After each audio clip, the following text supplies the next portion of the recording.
You really want the first memory? It was along a creek bank, building stone houses and building a village along the banks of a creek. My very first thing, since you gave me a minute to think about it, was making wax balls from the candle drippings at my house on the dinner table. Drove my parents crazy. I was drawing when I was probably, 3 years old, a little kid, 2 years old, whatever. Pencil and paper, charcoal, pastel, watching how to draw shows on TV Sunday mornings. So really, I've been making art since most of my life. My parents were very artistic. My mother loved to draw, and she wrote very beautifully.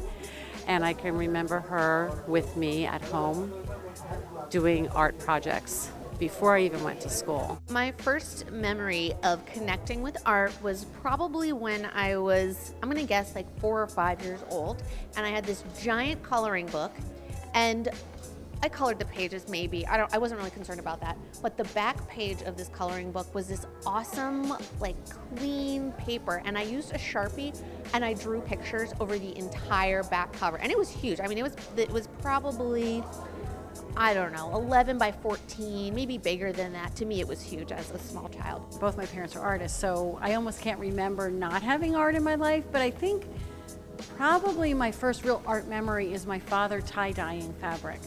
When I was a kid, I saw one of my teachers drawing a little donkey, and I was fascinated with that, and I said, wow, that looks nice. And he said, well, I give it to you. So he gave it to me, and ever since I started sketching the donkey, and that's how I started getting fascinated with art, and now I'm become a professional artist.